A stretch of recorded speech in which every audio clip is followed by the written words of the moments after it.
My next guest was diagnosed with autism 2 years ago when she was 33. Christine McGuinness spent her teenage years struggling to fit in.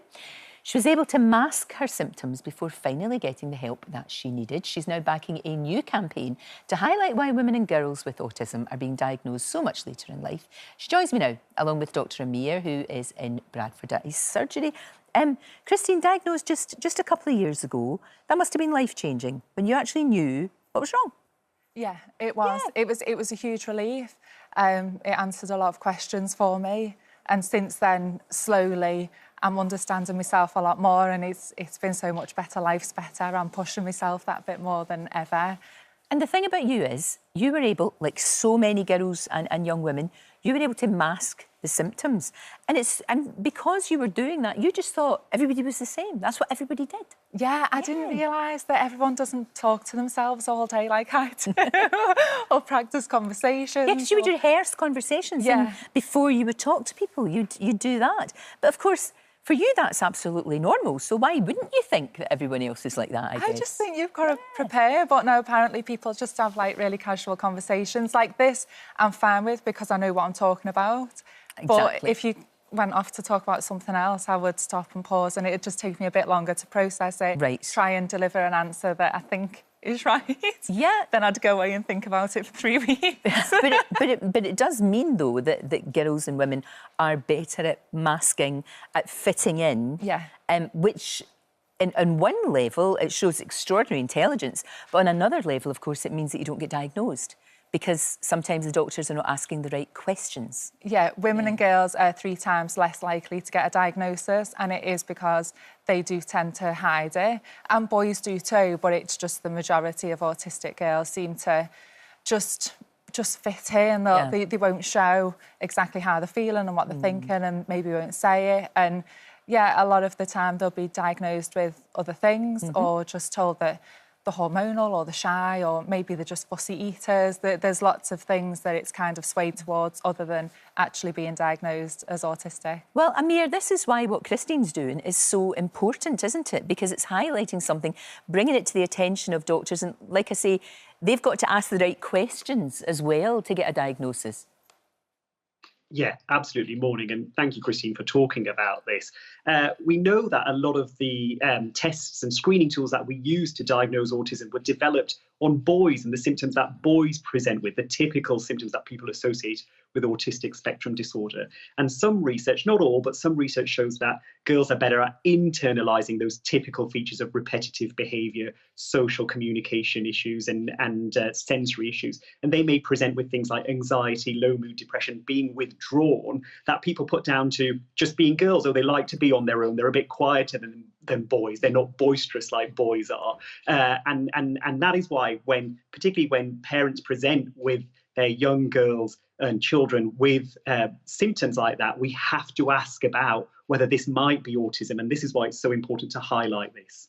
Exactly. And Christine, as well, you mentioned about eating disorders. You mentioned that can sometimes manifest itself, you know, particularly with young girls. You went through that yourself. But for you, it was like that was part of your autism, wasn't it? That you didn't... There's certain things that you don't like to eat. Yeah, you don't want to eat. Yeah, as a teenager, started in high school. Once I went from a really quiet, small school into this huge space that was full of people that I didn't know. It was really loud, really noisy. I didn't feel comfortable in the canteen. Didn't really like the smell, the texture of the food. But I was happy to eat. I had no problems with body image. That was not something that would ever cross my mind at that age. I was so young. It was all my senses around it, and that's why I stopped eating. And sadly, that did spiral into an eating disorder, and I had anorexia on and off for over a decade. See, this all these red flags now. When you look back, you can see that happened because of the autism, but nobody was there to sort of join the dots. Yeah, well, no one ever asked. I think because I was a young teenage girl, people would assume, well, it's obviously to do with the body image and she must want to stay slim. But now I understand it. I'm trying a lot more. I'll go to restaurants that I'm not completely comfortable in, and I'll ask for my food to be made a little bit plainer so that I can sit and eat with everyone instead of just saying no. Bland food, basically. Yeah, that's what you're comfortable with. Yeah. and quiet, because it's noisy here. During the commercial break, everything's getting moved around. It was incredibly noisy, and I was so aware of that. I said to you, I'm so sorry it's so noisy in here, because your senses are heightened, aren't they? They really are, and it's from everything to sound to everything I can see. Whilst we're talking, I keep looking at all the details on the walls, and clothes. Clothes is a campaign I'm working on at the minute, is around clothes and how important they are to autistic women and girls, and non-binary in particular, do seem to have quite a strong attachment to clothes, and that's how I've always been. I don't like fabrics that are itchy, like sequins, and I've wore things in the past to try and fit in with other people. But now I'm just trying to be myself, and I like things to be soft. I don't really like seams on my skin. I don't like, you know, things too high around my neck, because I find it quite irritating. I cut labels off. I've always cut labels off my clothes. It's fascinating, isn't it? I mean, Amir, you know what Christine's saying? It's all of these things, all these red flags. It's all about doctors being more aware of that, I guess.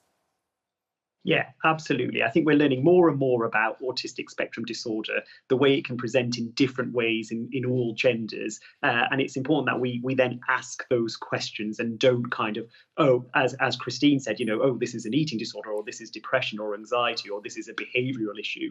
You know, autistic spectrum disorder is a spectrum, as it says, and people can present in lots of different ways. And I think people have an idea of what autism looks like, but there isn't one set kind of criteria for that, which makes the diagnosis difficult but important to understand. And people think about autistic spectrum disorder as a developmental disability, but it's probably more accurately described as a different way of experiencing the world. It's certainly not an illness that needs curing. And as Christine has proved here, you know, people living with autism, like everyone else, can be really good at some things and struggle with other things. They can have any level of intelligence. They can have really successful careers and relationships, and different people will need different levels of support. It's a spectrum of a disability, and it's really important that we understand that. Absolutely. Amir, thank you so much.